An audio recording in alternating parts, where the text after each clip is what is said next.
Now, the official Suncoast weather with ABC7 meteorologist John Scalzi. Well, we're looking at a pretty warm afternoon shaping up for us with 88 degrees the air temperature. It's actually only about 10 degrees warmer than it was in the pre-dawn hours this morning. So we started off the morning warm.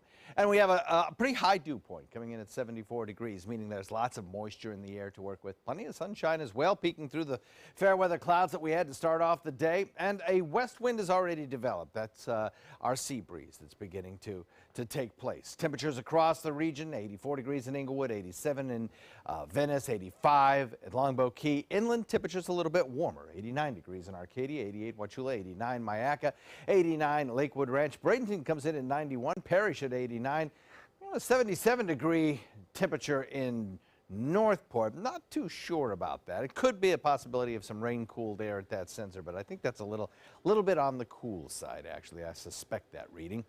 One of the things you can do with Doppler radar, actually, is take a look at wind speeds. Take a look at the wind directions. It's a cool thing about what you can do with Doppler radar. And today's setup is actually just almost classic Doppler interpretation. You could just rip this page right out of a textbook. Right along here where the reds turn to green, you can see the leading edge of the sea breeze front beginning to develop as the Doppler radar picks up the wind patterns. And right along that edge, well, that's exactly where you have your shower and thunderstorms building. That's classic, and that's exactly what we'll see for the rest of the afternoon. As those winds begin to develop and push those storms inland, further and further away from the coast, we'll see those showers and thunderstorms kind of populate inland areas and deposit the heaviest rains. Right now, it's pretty good. Thunder boomers moving in towards Sandy. Those showers and thunderstorms dropping a fair amount of rainfall, but the speeds are pretty good, too. As we head into the next couple of days, I think we're going to see this change up a little bit, and here's why. To the north of us, we have a line of showers kind of traced out by Doppler radar. That is actually the surface trough of low pressure. And while today the winds below that trough of low pressure are coming in out of the west this afternoon as the sea breeze develops, watch what happens with our future forecast of winds. As we head into tomorrow, those wind directions shift around to the east. Well, what does that mean? Well, with that easterly wind that develops, our sea breeze which build is going to be held very close to the coastline.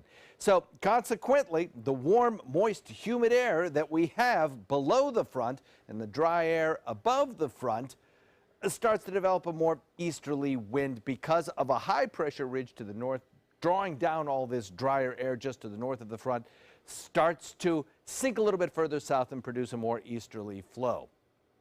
So that's important because that'll take the heavy rainfall that I mentioned we'll get today as that sea breeze pushes those showers toward the other coast, and it'll switch it around so that our area gets the heavier rainfall. Here's another look at what's going on.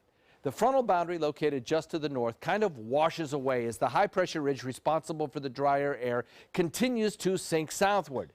As it sinks southward, our winds switch from a calm or westerly wind flow to a more southeasterly wind flow, keeping that sea breeze right along the coast. So that's a weather change that we can expect tomorrow.